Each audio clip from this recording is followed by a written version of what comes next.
ബഹുമാന്യരെ, നമ്മുടെ ഈ ചർച്ച സമയത്തിന്റെ വലിയ ഒരു പരിമിതി എന്റെ മുമ്പിൽ എനിക്ക് അനുഭവിക്കേണ്ടി വരുന്നതുകൊണ്ട് സുദീർഘമായി ഞാൻ പ്രസംഗിക്കുന്നില്ല. ഏണസ്റ്റ് ഹെമിംഗ്വേയുടെ ഈ കിഴവനും കടലും എന്ന നോവൽ പറഞ്ഞ പോലെ കുറെ കാലമായി എന്നെങ്ങനെ വലയിൽപ്പെടുത്താൻ വേണ്ടിയിട്ട് ജേക്കബ് ഏട്ടൻ ശ്രമിക്കാറുണ്ട്.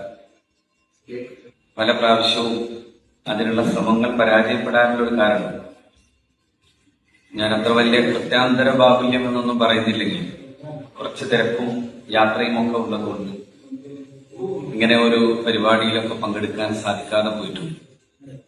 പക്ഷെ ഇന്നത് എനിക്ക് സാധിച്ചു വന്നതിൽ ഞാൻ ചാരിതാർത്ഥ്യത്തോടെ നിങ്ങളോടൊക്കെ പ്രത്യേകിച്ച് ജേക്കബ് നന്ദി പറയുകയാണ്. ഇവിടെ സ്വാമിയെ പോലെ കാര്യമായി സ്വാമി ആ പുസ്തകം എടുത്തിട്ടാണ് വന്നിട്ടുള്ളത്. അതുകൊണ്ട് കാര്യമായി തന്നെ അതിന്റെ വിശദീകരണങ്ങൾ ഉണ്ടാകുമെന്ന് ഞാൻ മനസ്സിലാക്കുന്നു. ഞാൻ ഈ പുസ്തകത്തിന്റെ കർത്താവ് ഇവിടെ ഇരിക്കുന്നു.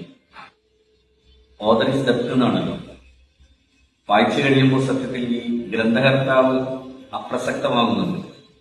പക്ഷെ വായനയുടെ ഉള്ളടക്കത്തിലേക്കൊരു നോവ് പോലെ പടർന്നു വരുന്നത് ഈ ആനന്ദതീർത്ഥ സ്വാമി എന്ന് പറയുന്ന നമ്മുടെ കഴിഞ്ഞ നൂറ്റാണ്ടുകളെ നവോത്ഥാനത്തിന്റെ ഒരു കൊടുങ്കാറ്റാക്കി മാറ്റിയ കുറെ വലിയ മനുഷ്യന്മാരുടെ ജീവിതത്തോട് ചേർന്ന് നിന്ന ഒരാളെ നമ്മളിങ്ങനെ തൊട്ടടുത്ത് നിന്ന് ഇങ്ങനെ തൊടാൻ ഭയക്കുന്ന പോലെ ഒരു നക്ഷത്രത്തെ കാണുന്ന പോലെ കാണുന്ന ഒരവസ്ഥ നോവലിസ്റ്റ് സൃഷ്ടിക്കുന്നുണ്ട്.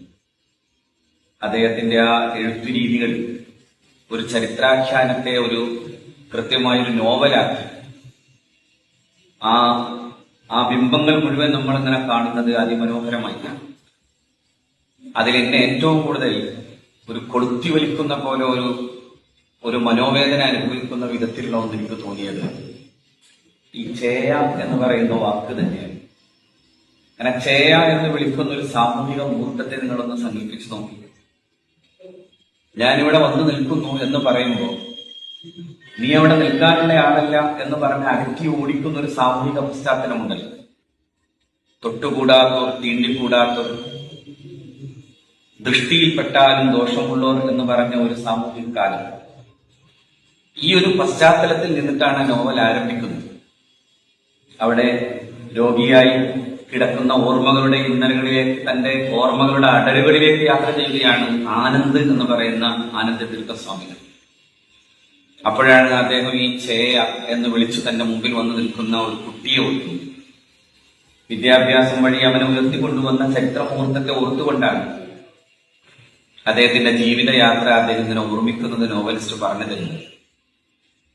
അവിടെ അദ്ദേഹം അങ്ങ് മഹാത്മജിയുടെ ആശ്രമത്തിലും നിങ്ങൾ കണ്ണൂരിലെ ആശ്രമത്തെയും രണ്ടും കൂടി ബന്ധിപ്പിക്കുന്നു. ശ്രീനാരായണ ഗുരുവിനെയും അതോടൊപ്പം തന്നെ മഹാത്മജിയെയും ബന്ധിപ്പിക്കുന്നു. രണ്ടുപേരെയും ബന്ധിപ്പിക്കുന്നു എന്ന് പറഞ്ഞാൽ അതിനർത്ഥം ഞാൻ എന്റെ സുഹൃത്ത് സുരേന്ദ്രൻ സാർ സൂചിപ്പിച്ചതിന് നേരെ വിപരീതമായി പറയാൻ ആഗ്രഹിക്കുന്നത് മതത്തിന് മതാതീതമായ ഒരു കാഴ്ചപ്പാടുണ്ട്. പക്ഷെ മതം നൽകിയിട്ടുള്ള ഒരു സംഭാവനയെ നമുക്ക് മാറ്റി നിർത്താനാവില്ല. കാരണം പൽപ്പുവിനോട് സ്വാമി വിവേകാനന്ദൻ ആവശ്യപ്പെടുന്നുണ്ട്, നിങ്ങളുടെ ഈ ഒരു സാമൂഹിക ഉച്ചനീചത്വങ്ങളുടെ ഒരു വല്ലാത്തൊരു ഭീകരകാലത്തെ നേരിടാൻ നിങ്ങൾ ആദ്യം ചെയ്യേണ്ടത് ഒരു സന്യാസിയെ സമീപിക്കലായിരുന്നു. ആ സന്യാസിയാണ് ശ്രീനാരായണ. ശ്രീനാരായണ ഗുരുവിന് മതാതീതമായ കാഴ്ചപ്പാടിലേക്ക് വളർന്നു. മതമുണ്ട് അദ്ദേഹത്തിന്.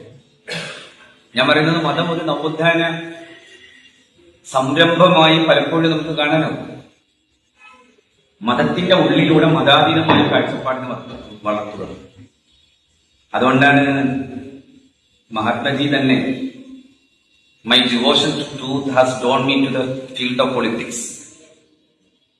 എന്റെ ദൈവം, സത്യമെന്ന് പറയുന്ന എന്റെ ദൈവത്തിന്റെ കാഴ്ചപ്പാടാണ്, അല്ലെങ്കിൽ ആ ചിന്തയാണ് എന്നെ രാഷ്ട്രീയത്തിൽ കൊണ്ടുവച്ചത്. രാഷ്ട്രീയത്തെയും മതത്തെയും വേർതിരിക്കാനാവൂല എന്ന് പറഞ്ഞു ഗാന്ധി. എന്ന് പറഞ്ഞതിന്റെ അർത്ഥം ഈ മതം എന്ന് ഇന്ന് നമ്മൾ കേൾക്കുന്ന, അല്ലെങ്കിൽ ഒരു പക്ഷെ നിങ്ങൾ ഇപ്പോഴേ തന്നെ വടിയെടുത്ത് ഓടാൻ തുടങ്ങുന്ന ആ മതത്തെ അല്ല ഞാൻ സൂചിപ്പിച്ചത്. മതം ഒരു ധാർമ്മികതയാണ്. മതം നവോത്ഥാനത്തിനായി കാത്തുവച്ച ഏറ്റവും മനോഹരമായ മൗലിക സിദ്ധാന്തമാണ്. ആ അർത്ഥത്തിലൊക്കെ മതത്തെ നമുക്ക് വീക്ഷിക്കാൻ കഴിയും. എല്ലാ സമയത്തും നിങ്ങൾ ആലോചിച്ചോക്കൂ, മതത്തിന്റെ ഓരോ ഘട്ടങ്ങളും ചിന്തിക്കൂ. അവിടെയെല്ലാം നമുക്ക് ഇങ്ങനെയൊക്കെയുള്ള ചില നവോത്ഥാന സംരംഭങ്ങൾ വളർന്നു വന്നതിന്റെ ചരിത്രം വായിക്കാനാവും. ഇവിടെ സുരേന്ദ്രൻ സർ എന്നോട് തന്നെയും സൂചിപ്പിക്കുകയായിരുന്നു.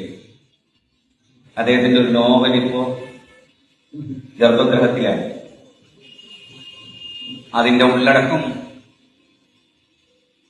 മഹാനായ പ്രവാചകന്റെ ജീവിതത്തോട് ചേർന്ന് നിന്നൊരു നീക്രമായ ഒരു അടിമയുണ്ട്. ഒരു കറുത്ത മുത്ത് എന്നൊക്കെ ഞങ്ങൾ വിളിക്കുന്ന എത്തോപ്യൻ അടിമ. അതിമനോഹരമായ ശബ്ദമുണ്ടായിരുന്ന ബിലാൽ. പ്രവാചകൻ മക്ക വിജയാനന്തരം വലിയ പ്രമാണിമാരായ ഖുറൈശികളെ ഒക്കെ മുന്നിൽ നിർത്തിയിട്ട് ബിലാലിനെ വിളിക്കുന്നുണ്ട്. എന്നിട്ട് ബിലാലിനോട് ആവശ്യപ്പെടുന്നുണ്ട്, നിങ്ങളായിരിക്കണം വിജയത്തിന്റെ ഈ മന്ത്രം മുഴക്കാൻ, നിങ്ങളാകണം കഅബയുടെ ഉച്ചിയിൽ കയറേണ്ടത് എന്ന് പറയുന്നു. അപ്പോ അവിടെയുള്ള പ്രമാണിമാരായ ഖുറൈശികൾ പറയുന്നുണ്ട്, ഞങ്ങളുടെ പിതാക്കൾ മരിച്ചു പോയത് നന്നായിരിക്കും, ഇല്ലായിരുന്നുവെങ്കിൽ ഈ കറുത്ത കാപ്പിരിയെ കൊണ്ടുവന്ന് മുഹമ്മദ് ഇങ്ങനെയൊക്കെ ആക്കുന്നതിന്റെ മുമ്പിൽ നിശ്ചേഷ്ടരായി നോക്കി നിൽക്കേണ്ടി വരുമായിരുന്നല്ലോ. അതൊരു വലിയ നവോത്ഥാനം. ഒരിക്കൽ മാറ്റി നിർത്തപ്പെട്ട, പാർശ്വവൽക്കരിക്കപ്പെട്ട ഒരാൾ പിന്നെ സമൂഹധാരയിലെ അതിന്റെ മുഖ്യാവസ്ഥയിലേക്ക് എത്തുന്നു. അതിന്റെ നേതൃത്വം അവകാശപ്പെടുന്ന വിധത്തിലേക്ക് വളരുന്നു. അങ്ങനെ ഒരു സാമൂഹികമായി അത്തരത്തിലൊരു നവോത്ഥാനത്തിന് മതത്തിന്റെ പശ്ചാത്തലം ഒരുക്കുന്നു എന്നതാണ് മതം അവിടെ വിജയിക്കുന്നു എന്ന് ഞാൻ പറയാൻ കാരണം. അവിടെ മതം കുറച്ചുകൂടി കടന്നു വന്ന് രാഷ്ട്രീയ നവോത്ഥാനവും, രാഷ്ട്രീയത്തെയും നമുക്ക് അങ്ങനെയൊക്കെ തന്നെ കാണാൻ കഴിയും. അതായത് രാഷ്ട്രീയമായാലും മതമായാലും സത്യത്തിൽ ഈ നവോത്ഥാനത്തിന്റെയും നമ്മുടെ ഈ മാനവികമായിട്ടുള്ള നവീകരണത്തിന്റെയും ഒരു ഉപാധിയാണ്. ആ ഉപാധിയെ നമുക്ക് മറ്റേതെങ്കിലും അർത്ഥത്തിൽ ഉപയോഗിക്കാൻ പറ്റുമ്പോൾ അത് നമ്മൾ നടത്തുന്ന ഏറ്റവും വലിയ കാപ്പട്യാണ്. അതുകൊണ്ടാണ് സ്വാമി നാരായണ ഗുരു തന്നെ, ശ്രീനാരായണ ഗുരു തന്നെ പറഞ്ഞില്ലേ, ത്രിപുടി മുടിഞ്ഞു തെളിഞ്ഞിടുന്ന ദീപം കപടയതിക്ക് കരസ്ഥമാകുകയിലെന്ന ഉപനിഷത്തുക്തി രഹസ്യമൊട്ടിടണം എന്നാണ്. ത്രിഭുവന സീമ കടന്നു തിങ്ങി വിങ്ങും ത്രിപുടി മുടിഞ്ഞു തെളിഞ്ഞിടുന്ന ദീപം കപടയതിക്കു കരസ്ഥമാകുകയില്ല. കപടയതിക്ക് ആധ്യാത്മികതയുടെ ആ മനോഹരമായ ആ വഴി അറിയാൻ കഴിയില്ല. ത്രിപുടി എന്ന് പറയുന്നത് 3 തലങ്ങളാണ്. ആ തലങ്ങളെ ഒന്നും മനസ്സിലാക്കാനോ ആധ്യാത്മിക രഹസ്യങ്ങളുടെ നിഗൂഢമായ ചെപ്പ് തുറക്കാനോ അയാൾക്ക് കഴിയില്ല. കാരണം അയാൾ കള്ളസന്യാസിയാണെന്ന് അർത്ഥം. കപടയതി എന്ന് പറഞ്ഞത് അതാണ്. ഇത് ഗീതയും പറയുന്ന ഒരർത്ഥത്തിൽ ഭഗവത്ഗീതയും അങ്ങനെ തന്നെയാണ് പഠിപ്പിച്ചത്. മിഥ്യാചാരം എന്നാണ് ഗീത പറഞ്ഞത്. ഗീത മിഥ്യാചാരം. ആത്മേന്ദ്രിയാണി സംയമ്യ യാസ്തേ മനസാ സ്മരൻ ഇന്ദ്രിയാർത്ഥാൻ വിമൂഢാത്മാ. എല്ലാ ഇന്ദ്രിയാർത്ഥങ്ങളെയും തന്റെ കൂടെ ഇങ്ങനെ നടത്തിയിട്ട് എന്നാൽ ഇങ്ങനെ ഒന്നും കാണാത്തവനെ പോലെ ഇരിക്കുക. യാസ്തേ മനസാ സ്മരൻ, അങ്ങനെ മനസ്സിൽ സ്മരിക്കുക. അങ്ങനെയുള്ള അയാൾ മിഥ്യാചാര എന്നാണ്. അയാൾ മിഥ്യാചാരനാണ്. അപ്പൊ മതം പലപ്പോഴും പോയി വീഴുന്ന ഒരു തലം അതാണ്. അവിടെ നമുക്ക് ഈ അർത്ഥത്തിലുള്ള ഈ കാപ്പട്യം കാണാം. പക്ഷെ അതേ മതത്തെ അല്ലെങ്കിൽ അതേ ട്രൂവിനെ നവോത്ഥാനത്തിന്റെ മനോഹരമായ ഒരു കാഴ്ചപ്പാടായി വളർത്തുന്നു. 19-ാം നൂറ്റാണ്ടിൽ നമ്മളത് കണ്ടു. ഇതേ സാമൂഹിക ഉച്ചനീചത്വങ്ങൾ പടർന്നു നിൽക്കുന്ന കാലം. അവിടെയും അതിന് മറ്റൊരർത്ഥത്തിലും മതത്തെ നമുക്ക് വേണമെങ്കിൽ പ്രതി ചേർക്കാം. ഭഗവത്ഗീത തന്നെ ഇതൊക്കെ പറയുമ്പോഴും അതേ ഗീതയെ കുറിച്ച് അതിന്റെ പരിഭാഷ, അതിന്റെ വ്യാഖ്യാനം എഴുതാൻ പോയ ശങ്കരാചാര്യൻ അതിന്റെ ഉപോദ്ഘാതത്തിൽ, അതായത് അതിന്റെ മുഖവരിയിൽ തന്നെ പറഞ്ഞു വെച്ചു, ബ്രാഹ്മണത്വസ്യ രക്ഷണേന രക്ഷിതാസ്യാത് വേദോക്തോ ധർമ്മം. ബ്രാഹ്മണനെ രക്ഷിച്ചാൽ മാത്രമേ ഈ വേദോക്ത ധർമ്മങ്ങൾ നിലനിൽക്കൂ. തദധീനത്വാത് വർണ്ണാശ്രമ ഭേദാന. ഈ വർണ്ണാശ്രമ ഭേദങ്ങളൊക്കെ തന്നെ ഇതിനധീനമാണ്. എന്ന് പറഞ്ഞാൽ ബ്രാഹ്മണനും ക്ഷത്രിയനും വൈശ്യനും ശൂദ്രനും ഒക്കെയായി മാറുന്ന ഈ കാഴ്ചപ്പാടുകൾ ഉണ്ടാകുന്നത് ഇങ്ങനെയാണ്. അപ്പൊ അത് നമുക്ക് അങ്ങനെ കാണാൻ പറ്റുന്ന ഒരു തലമുണ്ട് കേട്ടോ. ഞാനത് പറയാം. MT 2-ാം ഊഴത്തിലെ ഒരു ഏറ്റവും ശക്തമായ ഒരു അദ്ദേഹത്തിന്റെ ഭീമൻ എന്ന കഥാപാത്രത്തെക്കാൾ കൂടുതൽ ശക്തമായി അവതരിപ്പിക്കപ്പെട്ട മറ്റൊരു കഥാപാത്രം ഘടോൽഗജനാണ്. എന്നിങ്ങനെ പൊള്ളിച്ചതാണ് ആ ഒരൊറ്റ നേരം. കാരണം യുദ്ധത്തിൽ ഘടോൽഗജൻ കൊല്ലപ്പെടുന്നു. അത് കഴിയുമ്പോൾ ഭീമൻ വല്ലാത്ത വ്യഥയോടെ പാണ്ഡവ ശിബിരത്തിലേക്ക് ചെല്ലുന്നു. അവിടെ അപ്പോൾ ഒരു സ്വകാര്യ ചർച്ച നടക്കുന്നു. വൻപോരിൽ കർണൻ ഇവനെ വേലാൽ കൊന്നീലെങ്കിലും, ഈ വേല കൊണ്ട് കർണൻ കൊന്നില്ലെങ്കിൽ ഞാൻ കൊല്ലേണ്ടവനായ എന്നെ ഭീമപുത്രൻ ഘടോൽഗജൻ ഞാൻ കൊല്ലേണ്ട ഒരാളായിരുന്നു. എന്തുകൊണ്ടെന്നാൽ നിങ്ങൾക്കിഷ്ടം പാർത്തി ഇവനെ മുമ്പ് കൊല്ലാത്തതാണു ഞാൻ. ഇവനോ ബ്രാഹ്മണദ്വേഷി, യജ്ഞവിദ്വേഷി, രാക്ഷസൻ. ഇവൻ ബ്രാഹ്മണദ്വേഷിയാണ്, യജ്ഞദ്വേഷിയാണ്, രാക്ഷസൻ. അതുകൊണ്ട് ഞാൻ കൊന്നേനെ. സാക്ഷാത് ശ്രീകൃഷ്ണന്റെ വാക്കുകളുടെ മുമ്പിലിരുന്ന് മനസ്സു കരഞ്ഞ് ഇറങ്ങിപ്പോകുന്ന ഭീമന്റെ ചിത്രം MT ഇങ്ങനെ MV ദേവന്റെ കൊത്തുപണി പോലെ വരച്ചിടുന്നുണ്ട്. എനിക്ക് MT ഇങ്ങനെയാണ് പറയാൻ തോന്നുന്നത്. അതായത് ഒരാൾ തന്റെ തൂലിക കൊണ്ട് കൊത്തുപണി നടത്തി, മറ്റൊരാൾ തന്റെ കയ്യിലിരുന്ന ആയുധം കൊണ്ട് കൊത്തുപണി നടത്തി, തന്റെ പെയിന്റിംഗ് കൊണ്ട് ചിത്രകലയെ അതിമനോഹരമാക്കി, മറ്റൊരാൾ തന്റെ തൂലികയുടെ ധൈഷണികത കൊണ്ട് വല്ലാത്ത കൊത്തുപണി നടത്തുന്നുണ്ട് രണ്ടാം മുഴത്തിൽ. MT എന്ന നമ്മുടെ മുമ്പിലെ മലയാളത്തിന്റെ അഭിമാനത്തിന്റെ ഒരു വല്ലാത്തൊരു സർഗാത്മകതയാണ്. ഞാൻ പറയാൻ കാരണം ഇവിടെയൊക്കെ നമ്മൾ ഈ കാണുന്ന, ഇവിടെ സുരേന്ദ്രൻ സാർ സൂചിപ്പിച്ച പോലെയുള്ള മതത്തെ രണ്ടർത്ഥത്തിൽ ഇങ്ങനെ വായിക്കാൻ പറ്റും. എന്നാൽ ആ മതത്തെ മറ്റൊരർത്ഥത്തിൽ ധീരമായി ഉപയോഗിച്ച ഒരാളാണ് ശ്രീനാരായണ ഗുരു. അദ്ദേഹം ചോദിച്ചു, ശങ്കരൻ എന്നെ അങ്ങനെ പറയാനായി? ആ ചോദ്യം കേരളത്തിന്റെ അന്നത്തെ ചരിത്രത്തിന് മുമ്പിൽ ഏറ്റവും ധീരമായ ചോദ്യം. എങ്ങനെ ശങ്കരൻ അങ്ങനെ പറയാനായി? എങ്ങനെയാണ് ശ്രീശങ്കരൻ അത്തരത്തിൽ ഈ ജാതീയ ഉച്ചനീചത്വങ്ങളുടെ മുമ്പിൽ ഈ ബ്രാഹ്മണത്വത്തെ കുറിച്ച് ഇങ്ങനെയൊക്കെ വലുതായി പറയാൻ സാധിച്ചത് എന്ന് അദ്ദേഹം ചോദിച്ചു. എന്നിട്ട് അദ്ദേഹം പറഞ്ഞു, ഒരു ജാതിയെ നമുക്ക് സമ്മതമല്ല. മനുഷ്യാണ് മനുഷ്യത്വം ഈ ജാതി, യഥാഗോത്തം ഗവാന്തക. മനുഷ്യന് മനുഷ്യത്വം എന്ന് പറയുന്ന ജാതി മതി. ഇത് നമ്മളൊക്കെ ഇങ്ങനെ ആലോചിക്കേണ്ട ഒരു വസ്തുവാണ്. ഗോവിനെ കൊണ്ടുവച്ചിട്ടാണ് ശ്രീനാരായണ ഗുരു ഈ വാക്ക് പറയുന്നത്. മനുഷ്യാണാം മനുഷ്യത്വം ഈ ജാതി, യഥാ ഗോത്തം ഗവാന്തക. ഗോവിന് ഗോത്തം പോലെയാണ് മനുഷ്യന് മനുഷ്യത്വം. ഇന്ന് ഗോവിന്റെ പേരിൽ തച്ചു കൊല്ലപ്പെടുന്ന മനുഷ്യരുടെ പിന്നെ നിരന്തരമായിട്ടുള്ള ആർത്തവിലാപങ്ങളെ കേൾക്കുന്ന ഇന്ത്യയിൽ നിന്നാണ് 19ാം നൂറ്റാണ്ടിനെ പരിഷ്കരിച്ചു കൊണ്ടുവന്ന വലിയ മനുഷ്യൻ വർത്തമാനം പറഞ്ഞു തീരുന്നത്. അങ്ങനെ ഒരാളുടെ ശിഷ്യനാണ് ആനന്ദതീർത്ഥ സ്വാമികൾ. സ്വാമികളെയാണ് അതിമനോഹരമായി ഇവിടെ ഉണ്ണിമാധവൻ കൃത്യമായി തന്നെ വിശദീകരിച്ചു തന്നു. അവിടെയൊക്കെ നമുക്ക് കാണാൻ കഴിയുന്ന ആ കാലത്തിന്റെ ഒരു ചിത്രം നമ്മുടെ മുമ്പിൽ ഇങ്ങനെ കാണും. ആനന്ദതീർത്ഥ സ്വാമികളെ മാത്രമല്ല, ശബരി ആശ്രമം മാത്രമല്ല, അങ്ങ് അപ്പുറ സബർമതിയുമല്ല, നമ്മുടെ കാലത്തിന്റെ കാലുഷ്യങ്ങളുടെ ഒരു പർവ്വം തീർക്കുന്നുണ്ട്.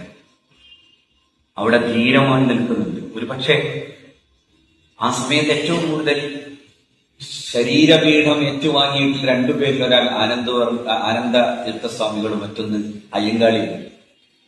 അയ്യങ്കാളി ഇങ്ങനെ വെല്ലുവണ്ടിയിൽ യാത്ര ചെയ്തിട്ട് ധീരമായി നിൽക്കുമ്പോഴും ഈ പറയപ്പെടുന്ന മേൽജാതിയുടെ ക്രൂരമായ മർദ്ദനം ഏറ്റുവാങ്ങി വീഴുന്നുണ്ട്. പക്ഷേ എഴുന്നേറ്റ് നിൽക്കുന്നുണ്ട്. നിരന്തരമായി അങ്ങനെ ഒരു ശരീരം തന്റെ ക്ഷേത്രമാക്കി മാറ്റി എന്ന് പറയുന്ന പോലെയാണ്. തന്റെ ധർമ്മക്ഷേത്രമാക്കി മാറ്റിയ, കുരുക്ഷേത്രമാക്കി മാറ്റിയ ഒരാളാണ് ആനന്ദതീർത്ഥസ്വാമി. നിരന്തരം തല്ലുകൊണ്ട് എഴുന്നേറ്റ് നിന്നു. ഞാൻ പ്രവാചകനെ ഇങ്ങനെ ഓർക്കുകയാണ്. തന്റെ ഈ ആധ്യാത്മികമായ ചിന്തയെ ആളുകൾക്ക് പ്രചരിപ്പിക്കാൻ വേണ്ടി ത്വായിഫിലേക്ക് പോകുന്നുണ്ട് പ്രവാചകൻ. അവിടെ ചെല്ലുമ്പോൾ നിരന്തരമായി കല്ലേറുകൊണ്ട് വീഴുന്നു. അദ്ദേഹത്തെ മുടിക്കുത്തിരി പിടിച്ചിട്ട് വീണ്ടും എഴുന്നേൽപ്പിച്ചു നിർത്തുന്നു. ഒരുപക്ഷേ ലോകചരിത്രത്തിലെ മഹാരഥന്മാരായ നവോത്ഥാന നായകന്മാരൊക്കെ ക്രൂര പീഡനങ്ങൾക്ക് വിധേയമായിരുന്നു. യേശു പീഡനങ്ങൾക്ക് വിധേയമായി, മുഹമ്മദ് നബി പീഡനങ്ങൾക്ക് വിധേയമായി. പക്ഷെ അവരൊക്കെ പറഞ്ഞ ഒരു കാര്യം, മനുഷ്യനോട് ചേർന്നു നിൽക്കാൻ എങ്ങനെ പഠിപ്പിക്കണമെന്നതാണ്. അതുകൊണ്ടാണ് സെമിത്തൻ സ്ത്രീയുടെ കയ്യിൽ നിന്ന് വെള്ളം വാങ്ങുമ്പോൾ, ഞാൻ അങ്ങേക്ക് വെള്ളം തരികയോ, അങ്ങ് ഉന്നത കുലജാതനല്ലയോ എന്ന് ചോദിക്കുമ്പോൾ, ഞാനൊരു മനുഷ്യ സ്ത്രീയുടെ അടുത്തിൽ നിന്നാണ് വെള്ളം വാങ്ങിയതെന്ന് പറയുന്ന യേശു മനുഷ്യനോട് ചേർന്ന് നിൽക്കുന്നു. അതുകൊണ്ടാണ് ഖുറൈശി പ്രമാണി കൂടിയായിരുന്ന അബൂബക്കർ, പ്രവാചകന്റെ ഏറ്റവും അടുത്ത ശിഷ്യൻ, ബിലാലിനോട് ദേഷ്യപ്പെടുമ്പോൾ, നീ ബിലാലിനോട് ദേഷ്യപ്പെട്ടു എന്നാൽ അതിനർത്ഥം നീ പടച്ചവനോട്, ദൈവത്തോട് ദേഷ്യം പിടിച്ചു എന്നാണ് അതിന്റെ അർത്ഥം എന്ന് പറയുന്നത്. ഹരിജൻ എന്ന് പറയുന്നത് പോലെ പറഞ്ഞു വെക്കുകയാണ് പ്രവാചകൻ. ഈ പാവപ്പെട്ടവൻ, ഈ മണ്ണിൽ അടിഞ്ഞു നിൽക്കുന്ന ജീവിതത്തിന്റെ അധസ്ഥിത പേറുന്നവൻ, ആ മനുഷ്യനെ നോക്കാതെ നിനക്കൊരു നവോത്ഥാനവും കൊണ്ടുവരാൻ കഴിയില്ല എന്ന് പഠിപ്പിക്കുകയാണ്. അതാണ് ഈ 19-20 നൂറ്റാണ്ടുകളിൽ കേരളം അനുഭവിച്ചിട്ടുള്ള ഒരു പേറ്റുനോവ് എന്ന് പറയുന്നത്. അതാണ് ആ പേറ്റുനോവ് അനുഭവിപ്പിക്കുന്നവരാണ് ആനന്ദതീർത്ഥസ്വാമികളാവട്ടെ, നാരായണഗുരു ആവട്ടെ, അയ്യങ്കാളിയാകട്ടെ. ആ കാലഘട്ടത്തിന്റെ ചിത്രത്തിൽ ഇന്ത്യയിലെമ്പാടും നടന്നാൽ മഹാത്മാ ബാബ ഫുലെ ആകട്ടെ. ഇന്ന് അദ്ദേഹത്തിന്റെ ദിവസം കൂടിയാണ്, അദ്ദേഹത്തിന്റെ സ്മൃതി നോർമകളിൽ വരേണ്ട ഒന്നാണ്. എന്നീ ദിവസം 11 അദ്ദേഹത്തിന്റെയും കൂടി ദിവസമാണ്. ഞാൻ അതുകൊണ്ട് ഓർത്തു പറയാറ്. ശരിക്കു പറഞ്ഞാൽ ആ കാലഘട്ടത്തിന്റെ ഒരു കാലുഷ്യം നോക്കൂ. 1923 കാക്കിനാടയിൽ ഇന്റർനാഷണൽ കോൺഗ്രസിന്റെ സമ്മേളനം ഉണ്ടാകുന്നത്. ആ സമ്മേളനത്തിന്റെ അന്നത്തെ അധ്യക്ഷൻ മൗലാന മുഹമ്മദ് അലിയാണ്. മൗലാന മുഹമ്മദ് അലി, പണ്ഡിറ്റ് ജവഹർലാൽ, അതുപോലെ തന്നെ നെഹ്റു, ഗാന്ധിജി എല്ലാവരുമുള്ള സദസ്സ്. ടി കെ മാധവൻ ചെന്ന് പറഞ്ഞു, ഞങ്ങൾക്ക് കേരളത്തിൽ ക്ഷേത്രപ്രവേശനം സാധ്യമല്ല. ക്ഷേത്രപ്രവേശനം സാധ്യമാകാൻ ദേശീയ പ്രസ്ഥാനം ഒരു പ്രമേയം കൊണ്ടുവരണം. 23 36 ക്ഷേത്രപ്രവേശന വിളംബരം ഉണ്ടാവുന്നത്. 24 വൈക്കം സത്യാഗ്രഹം ഉണ്ടാവുന്നത്.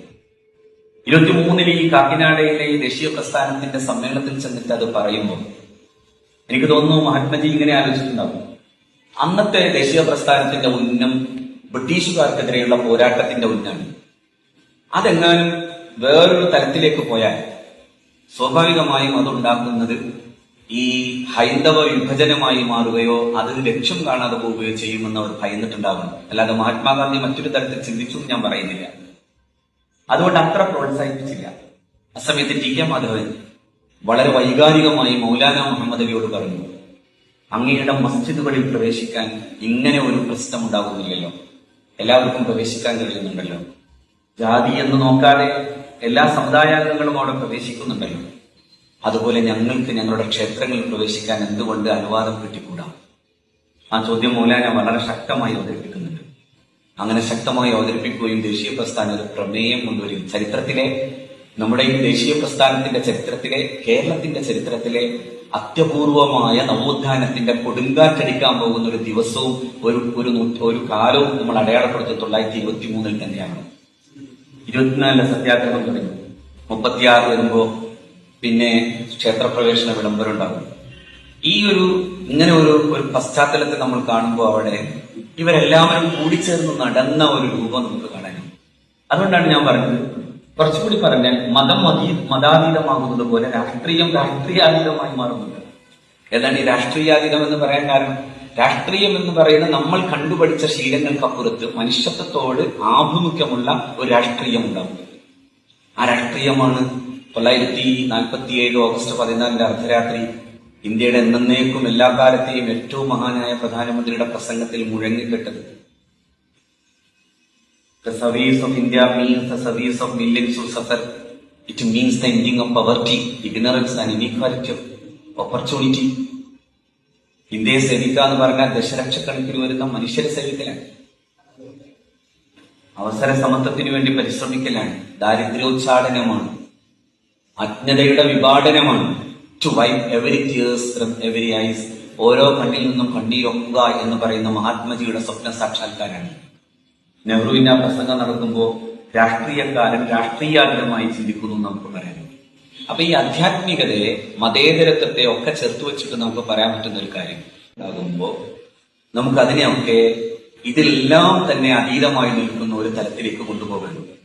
ശരിക്കും നിങ്ങൾ ആലോചിച്ച് നോക്കൂ, ഈ മതം ചുരുണ്ടുകൂടി വന്നാൽ അത് സങ്കുചിതവും, അത് ഞാൻ ഉറപ്പിച്ച് പറയാം. പക്ഷെ മതം കുറച്ചുകൂടി വിശാലമായിട്ട് നിൽക്കുമ്പോഴോ അത് മതാതീതമായ ഒരു കാഴ്ചപ്പാടാകും. ഞാൻ രാമചന്ദ്ര ഗുഹ പറഞ്ഞു വെച്ചൊരു കാര്യം പറയാം. അദ്ദേഹം ഗാന്ധി മുതലുള്ള ഇന്ത്യയുടെ ചരിത്രത്തെ വിശദീകരിക്കുമ്പോൾ അദ്ദേഹം പറയുന്നുണ്ട്, ഇന്ത്യ നശിക്കില്ല, ഇന്ത്യ അവസാനിക്കില്ല.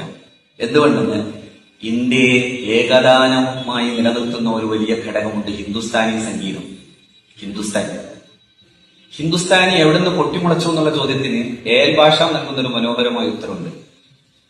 ഭാഷ പറയുന്നത് എങ്ങനെയാണ്? അദ്ദേഹത്തിന്റെ ദ വണ്ടർ ദാറ്റ് വാസ് ഇന്ത്യയിൽ പറയുന്നുണ്ട്, the continued devotion of the musician to the Sufis. especially to Chishti Sufis, stimulated the system of Hindustani music. Hindustani സംഗീതം ഇത്രമേൽ പ്രഫുല്ലമായതിന്റെ പ്രധാന കാരണം എന്താ? അത് ചിഷ്തി സൂഫികളുടെ പർണശാലയിൽ വന്നിരുന്ന് അങ്ങനെ പാട്ടുപാടിയ ഒട്ടേറെ പ്രഗത്ഭർ, ടാൻസിനെ പോലെയുള്ള പ്രഗത്ഭരായ ഗായകരിൽ നിന്ന് ആ പർണശാലയുടെ ആകാശം പൊഴിച്ച നിലാവാണ് ഹിന്ദുസ്ഥാനി സംഗീതം എന്നാണ് എൽ ഭാഷ പറയുന്നത്. അതുകൊണ്ട് ഞാൻ പറയുന്നു, ഇതിനൊക്കെ നമുക്ക് ഇങ്ങനെയൊക്കെ ചേർത്ത് പിടിക്കാൻ കഴിഞ്ഞാൽ ഈ നോവലിന്റെ സംഗീതാത്മകമായ അതിന്റെ താളം ആനന്ദ തീർത്ഥസ്വാമികൾ ചെയ്തു വെക്കുന്ന അദ്ദേഹത്തിന്റെ ജീവിതം, അതിനെ അതിമനോഹരമായ ഭാഷാ വൈദഗ്ധ്യത്തോടുകൂടെ ഗ്രന്ഥകർത്താവ് ഇതുപോലെ ഒരു കൊത്തുപണിയുടെ വൈദഗ്ധ്യത്തോടുകൂടെ ചെയ്തു വെക്കുന്ന ചിത്രങ്ങൾ, ബിംബങ്ങൾ അതിമനോഹരമായി നിൽക്കുമ്പോൾ അവിടെയെല്ലാം നവോത്ഥാനം എന്ന് പറയുന്ന മനുഷ്യനെ ഉയർത്തുന്ന എല്ലാ വഴിയും നമുക്ക് പറയുന്നത്. അതേസമയം ഈ മനുഷ്യനെ ഇങ്ങനെയൊക്കെ ഇല്ലാതാക്കാൻ പറ്റുന്നതെല്ലാം നിങ്ങൾ മതത്തെ മാത്രം കൂട്ടുപിടിക്കാതെ എങ്ങനെ ഒന്ന് ചിന്തിച്ചോ. Nehru the bad and good applications of science എന്ന് പറയുന്ന ഒരു വലിയ ഒരു പ്രബന്ധം എഴുതുന്നുണ്ട്. അതിൽ അദ്ദേഹം പറയുന്നുണ്ട്, എല്ലാം കഴിഞ്ഞിട്ട് ശാസ്ത്രം ഇനി എവിടേക്ക് പോകും, what will be the result of all this, എവിടേക്കാ അതിന്റെ അവസാനം കഴിഞ്ഞ 2 ദിവസം മുമ്പ് നമ്മളെയൊക്കെ പേടിപ്പിച്ചിട്ട് ട്രംപ് പറഞ്ഞൊരു കാര്യമുണ്ട്, ഇറാന്റെ നാഗരികത തകർക്കുന്നു, the complete destruction of the civilisation എന്ന് നെഹ്റു അവിടെ പറഞ്ഞിട്ടുണ്ട്. The complete destruction of the civilisation, സകല നാഗരികതയും തകർക്കുന്ന വിധം ശാസ്ത്രം ബോംബിട്ട് തകർക്കുന്ന ഒരവസ്ഥയിലേക്ക് പോകുമ്പോൾ എല്ലാത്തിനും നല്ലതാകുന്നതോടൊപ്പം തന്നെ എല്ലാത്തിനും ദ്രോഹമാകുന്നതിനെ മനുഷ്യൻ എങ്ങനെ അതിനെയൊക്കെ കാണുന്നു എന്ന അടിസ്ഥാനത്തിൽ മാത്രമാണ് ആ കാഴ്ചപ്പാടുകളെ നമ്മൾക്ക് നിരൂപിക്കാൻ സാധിക്കും. മതത്തെ അങ്ങനെ നിരൂപിക്കണം, രാഷ്ട്രീയത്തെ അങ്ങനെ നിരൂപിക്കണം, മതേതര സംസ്കൃതിയെ നമുക്ക് അങ്ങനെ നിരൂപിക്കാൻ കഴിയണം, ശാസ്ത്രത്തെ നമുക്ക് അങ്ങനെ നിരൂപിക്കാൻ സാധിക്കും. ശാസ്ത്രത്തെ മനുഷ്യോത്മുഖമാക്കിയാൽ എത്ര മനോഹരം. നമ്മളിന്ന് ജീവിക്കുന്നത് പോലും ശാസ്ത്രത്തോട് ചേർന്ന് നിന്നിട്ടല്ലേ. ഈ കഴിഞ്ഞ നൂറ്റാണ്ടുകളിലൂടെ ശാസ്ത്രം വളർത്തിക്കൊണ്ടുവന്ന ഒട്ടേറെ മനുഷ്യോപകാരമായിട്ടുള്ള ഒട്ടേറെ ഉപകരണങ്ങളുടെ, ഒട്ടേറെ സൗകര്യങ്ങളുടെ ഒക്കെ മേച്ചിൽപ്പുറങ്ങളിൽ ജീവിക്കുന്നവരാണ് നമ്മൾ. അതേ ശാസ്ത്രം കൊണ്ടുപോയി മനുഷ്യ കുഞ്ഞുങ്ങളുടെ നേരെ കൊണ്ടുപോയി ബോംബിടുന്നത് നമ്മൾ കണ്ടു. 150ഓളം കുഞ്ഞുങ്ങളെന്ന പുഷ്പങ്ങളുടെ നേരെ ആ പുഷ്പങ്ങളെ ഞെരിച്ചു കളയുന്ന വിധം ബോംബെറിയുന്നത് നമ്മൾ കണ്ടു. ഇതാണ് ഈ വഴിയിലെല്ലാം നടക്കുമ്പോൾ എനിക്ക് പറയാൻ തോന്നുന്നത്. അതുകൊണ്ട് ഞാനത് നേരത്തെ ഇങ്ങനെ പ്രസംഗിക്കാനല്ല വന്നത്.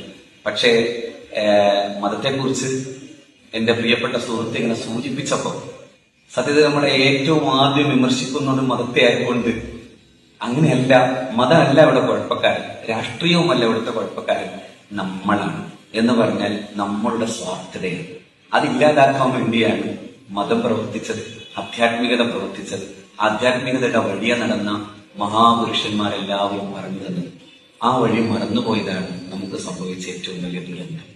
ആ ദുരന്തത്തെ മനസ്സിലാക്കുക എന്നതാണ് ഈ ചരിത്ര വായനയിലൂടെയൊക്കെ നമുക്ക് പഠിക്കാൻ കഴിയുന്നതെന്ന് മാത്രം സൂചിപ്പിച്ച് എനിക്ക് അന്യമായൊരു ചന്ദ്രമണ്ഡലത്തിൽ നിന്ന് ഇത്രയൊക്കെ പറഞ്ഞ് ഞാൻ എന്റെ വാക്കുകൾ അവസാനിപ്പിക്കുന്നു. നിങ്ങൾക്ക് ഏവർക്കും എന്റെ അഭിവാദ്യം.